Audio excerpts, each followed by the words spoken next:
Okay, let's finish up chapter 7. This is our last section. It's the study of microbial growth. This is an important section because once we understand the growth patterns of microorganisms, that helps us control the growth, and then it helps us in the study of infectious diseases.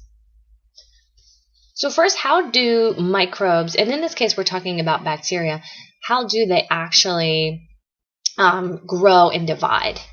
Okay, so growth can be defined in one case as just the cell enlarging and metabolizing and creating its proteins and whatnot. But the other aspect of that is the actual division. So bacteria divide through binary fission. So with that word bi, be thinking two. That's one parent cell that's going to enlarge and then split in half to two daughter cells. And those words, daughter cells, are just, that obviously these are not male or female. That's just the term that is used. So when the parent cell enlarges, it's going to copy its DNA. So we're going to duplicate the chromosomes, and then we're going to see how the cell envelope is going to pinch together in the center. We call that a septum, and then it's going to divide the cells. So here's a picture. I'm going to walk you through this. Here's our cell, and in pink here, this is our chromosome and our little ribosomes, which will help us synthesize proteins. We got our cell membrane or plasma membrane, and then our cell wall. Okay, so the first thing is going to enlarge, and then it's going to double up its chromosome. Okay, they're going to move to opposite sides of the cell. We start forming this band of protein in the center. This is going to become the septum. Okay, and here you see the indentation. Okay, so the protein band is getting smaller, and then eventually it just pinches apart. Now we have our two cells. So we would say we just doubled our cell. We would call that, you hear it in terms generation time, or like I just mentioned, a doubling time, because you're going from 1 to 2 cells. So it's the time that it takes a cell to complete that fission cycle. And every time it completes one, it doubles the population. If you had 1 cell, then you become 2. If you have 2 cells, you become 4. 4 cells become 8, and so on. So as long as the environment is favorable, right, and nutrients are available, that doubling effect will just continue on at a constant rate. That's not normally what we see in an environment because there are other factors that slow growth and there's competition. Okay, but we can use that length of generation time as a measure of the growth rate of the organism. And most bacteria are somewhere around 30 to 60 minutes long. It really varies a lot. There are some that are shorter than that. Salmonella, for example, can double in 20 minutes, and that's the one that gets into your food and hangs out and then grows like crazy, and then you eat it at a picnic and get sick. There's another bacteria that was discovered recently that takes somewhere between 1 to 3,000 years to double, and that obviously would be on an outlier, right? That they grow a lot faster than we do. Right? And that growth rate is considered exponential growth. Right? And so we can use that. We can think of their growth as, we can use exponents, we can use logarithms. If we said, like I was saying, 1 cell became 2, which becomes 4 to 8 to 16 to 32, that's the same thing as saying 2 to the first power, 2 to the second power, to the third, to the fourth, to the fifth. So that's what I mean by exponents. And then we can plot that data and show the growth on a chart. Okay, as a function of time. So here I'm going to show you first. Here's our number of cells. Okay, you can see the picture. This is the generations. This would be the first generation because it just doubled. Okay, and then here's the exponents. Okay, so you can see how those numbers all coincide. This is what the second part of the slide was talking about, how we can plot that growth rate over time. This would be the logarithm number, which gives us this nice linear line. If we did it just through arithmetic, over time, we're talking many, many, many generations, you're going to see the curve kind of look like this. Right, which is not, obviously, that's not actually very important, so don't worry about that. If you're like, is that important? No. It's easier to actually use this equation here, right, and we're going to break it down, rather than using the exponents and multiplying it all out, because we don't have 5 generations. We might have 300 generations. So that gets a little tricky to get through that math. So here's a way. Normally what we might want to calculate is n to the subscript f, which is the final number. think of it as the total number of cells in a population. So I'm going to give you an example about the number of cells in an egg salad sandwich. So we want to know how many cells grew over time. How many are in there? N to the I, or subscript I, is going to be the initial. Okay, so that's the initial starting number of cells that maybe got into that sandwich, for example, when you were preparing it. And then 2 to the N, seen here. This is going to be the number of cells in each generation. Okay, and we need to determine the generation number. Okay, so let's do an example so we can see how we're going to use this information. We're going to use Staphylococcus aureus, which generates, it's a fast one, in 20 minutes. So we want to know, we left an egg salad sandwich in our car, our warm car, for 4 hours. And we want to know how many cells are probably in that sandwich at the end of the 4 hours. If, when we were making it, there was about 10 cells deposited. Now, honestly, are we going to have that information? Are we going to know how many cells we started with? No. But it's just to give you an idea of how we might do this. Okay, so that's going to be our initial. We have 10 cells that were in that sandwich, and then we let it grow for 4 hours. We have to figure out what that generation is, how many generations passed. So to do that, we first need to know how many minutes are in 4 hours. So 60, sorry, I always lose my mouse on here. 60 times 4, 60 minutes in an hour. That's 240 minutes. And we know that those cells are going to double. Each cell doubles every 20 minutes. So how many times does 20 go into 240 minutes? 12 times. Okay, so that means that those cells had 12 times to double up. So our generation is 12. So 2 to the 12th is 4,096. So let's plug our numbers in. Here's our equation down here, and we're trying to solve for n, the final number. So our initial starting was 10, and we just figured out how many generations we had and how many cells we created. So 4,096. But we started not with 1 cell, but 10. So that gives us 40,960 cells. So you don't want to eat that sandwich. That's not going to be good. But you already knew not to eat a warm egg salad sandwich. Okay. So a more accurate way to do this would be use a growth curve. And why that is, when we look at this technique that I did over here with just counting with mathematically, I said that might not be realistic because it depends on other environmental factors that could slow the growth rate. They might not be doubling at a constant rate, which we might not know. So typically what microbiologists will do to determine the normal growth of a microorganism species is they'll make a growth curve using a viable count technique. So this is just, we're going to observe population growth. Okay, if we count our bacterial cells over a given time period, like 1 day or 2 days or whatever it's going to be. This is really just a fundamental method that was being used in micro for a long time. And this is what you might do. Okay, you're going to inoculate. This is going to be your media in here, your broth, and you're going to put your bacteria in there. And we know that it's 500 milliliters. That's important to know how much volume you have in there. And you're going to put in a certain number of cells that you're aware of. So let's say it's E. coli, and you're going to put your E. coli in there, and you're going to let them grow. Okay, and you're going to let them grow for 60 minutes.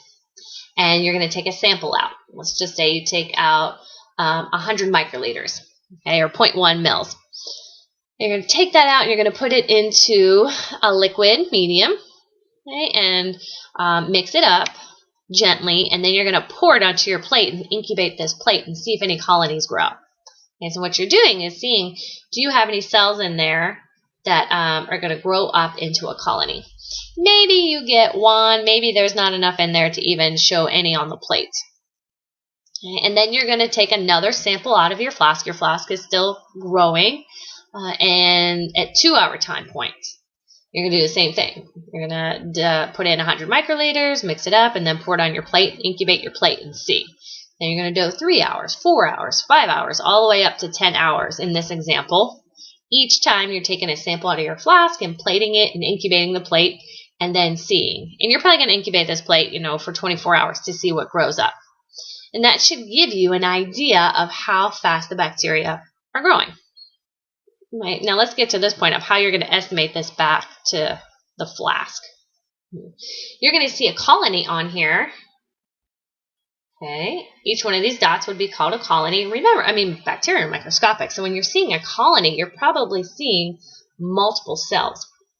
One colony could represent one cell that has grown up, but sometimes, like an example would be Staphylococcus, where they're clustered up, you might have more than one cell stuck together that makes a colony. Okay, you're not going to be able to tell, so it's not a perfect number, it's an estimate, but we're still going to say that our colony forming unit, that's what we're going to call it, CFU, represents a cell. Okay, it might be off a little. So we're going to count our colony forming units and multiply them, okay, by the number of colonies in a single sample by whatever we have. So we would say, okay, I'm going to go back 2 colonies, and then I'm going to multiply that times whatever volume I have in here, this container volume, to try to get an estimate of the population size. And do that for each of these samples, and that would give me essentially an estimate of the growth curve of whatever bacteria I said this was, E. coli. So it's not perfect, but we kind of see that if we had a closed system, and this flask back here is a closed system because I'm not adding in new media to add in new nutrients, and I'm not removing any media. I'm not taking waste out. I'm just leaving it, whatever's in there. So what ends up happening over time, well, let's start in the beginning. We're going to see a lag phase, a log or exponential growth, stationary, and then death. Okay, well, actually, we'll see what happens. I'm going to take you through each of these. This is over time, and this is our log of viable cells. Okay, so the lag phase, that's what that we'd start with. That flat period, it seems like the population's not growing. They are growing. They're metabolically active. They could just be enlarging, or it's a very slow growth rate because there's only a few cells in there, so it might not register as a period of division yet. The exponential growth or log phase that we see here, where the curve starts to rapidly go up, this is a steep increase. That's when all the cells have adequate nutrition. We don't have very much waste in our media yet, so there's no toxicity in there, and they are growing at their optimal speed, so they're dividing as fast as they can. Stationary, we slow down. Okay, this is when we start to have our growth rate balance out our death rate. Some of the cells are dying because they're competition for the nutrients. We haven't added anything new in, and also those cells are creating toxic compounds, and we're not removing them. Okay, so the cells either stop growing or they grow slow. And now these cells are in somewhat of a survival mode. And then we see the death phase. Right? That's when a lot of cells are dying off because there's so much waste and no nutrients in that flask. Okay? And that means they're going to be dying faster than they are surviving at that point. Okay? And the death phase is usually not as fast or as steep of a curve as the growth phase. And there's always a few cells that do make it. Bacteria are hardy. Okay, so this is the typical kind of curve we would see if we were doing a closed system. And that's just, like we said, to get an idea of how fast a bacteria grows. And why do we want to know that? What do we care if we know that? Well, we know, for example, that Salmonella contaminates food, right? So we might want to look at certain bacterial species that we know we're going to bring on picnics. They're sitting out in the sun all day, to know that what it's safe, how to prepare our food, how to store our food. So that's important safety mechanisms for us. Also with infectious diseases, knowing how fast an organism replicates is important. You might have gotten a booster shot, okay, a booster vaccine. You think, why do I have to get another vaccine for something if I've already had it? I should have immunity. There are some viruses and bacteria that grow so incredibly fast that even if you have immunity to it, when that bacteria gets into your system, it's going to grow faster than your white blood cells can even catch up to it. But if you get a booster shot, like a tetanus shot, it reminds the immune system, it keeps it up and primed so that it can respond much faster. So that's why you might get booster shots. Don't confuse that with the flu shot, okay, which we talked about earlier, which is a different subspecies of flu every year. Okay, other methods of looking at population growth. This is something you might do in a laboratory. If you were on campus, you would do this where you can grow up some cells and some media, and maybe you let it grow for 2 days, Okay, so you have lab on a Monday, you come back on a Wednesday, you check your tube, and it might look cloudy like you're seeing on the right side here. If that's cloudy, that's showing you growth. If it's clear, then your microorganism didn't grow. This isn't a very accurate test, right? We're not counting this in here. We're not saying how much growth it is. We're just saying a positive or a negative. Okay, so you can eyeball it and say, yep, this grew over here. Or sometimes you might have a spectrophotometer where you're going to take this sample, you put it in a little cuvette into your machine, and you're going to send beams of light through the sample. If the beams of light can easily transmit through there, that means they go straight through and hit a detector, a photodetector on the other side, we would say that's a high transmission. The light waves are able to get through because there's not a lot of growth. Okay, so this would be a high transmission. All the light could just easily get through there. But if we had this sample right here on the right side and we put it in there, when those light waves went in, they would hit the bacteria and scatter. Okay, and so not many light waves would come back over here and hit our photodetector. We would have a low transmission, which would indicate high growth. Okay, so you could do it that way. You could do a direct or a cell count, which is sometimes called total cell count. This is a slide here, and it actually has this grid built into it. Okay, so this is an expensive slide. It's usually glass, and you take a sample of your bacteria, and you're going to pipette it in over top of the grid. So it's going to look like this. You're going to look under the microscope, and you're going to count it. Okay? And you're probably going to get a headache. Because that's what always happened to me. But the problem with, and by the way, this is called a cytometer. Okay? So you're going to use the cytometer, this slide. You can't tell if your cells are dead or alive. And that goes for our turbidity example too. So that's a disadvantage of using this. But if it's just something for a basic test, you're okay. If you do want to know if it's dead or alive, there are some other fancy machines. The Coulter counter, this one doesn't say dead or alive, but it is a much more accurate way to count. You're going to send your sample through a little tube. There's actually an electric detector. It's very fancy. And any cell that goes through is detected and is going to register on the sensor, and it counts it for you. This is much better, I'm telling you, than doing this, especially if you have a lot of samples. Now, if you're really fancy, you can use a flow cytometer, which is sometimes called a cell sorter. They don't use this much in micro. Okay, they really don't. This isn't something you typically see. I don't think. Flow cytometer is used a lot in cell cultures, but normally in an immunology lab, you have to use a fluorescent tag that attaches to the cell to get it to count. So you actually incubate your cells, you put your fluorescent tag on it, sticks to it, you send it through, and then beams of light shoot through and count it. Okay, and it will know exactly all sorts of different things. Live cells, dead cells, cell size. It can give you lots of information, but it's not used as much because, again, you need those fluorescent tags. There are ways that you can do, PCR is used now, which is polymerase chain reaction, where they look at the DNA or the RNA of the microbe.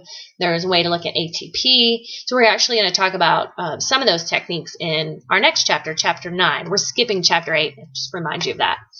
Okay, I think that wraps up Chapter 7, finally, right?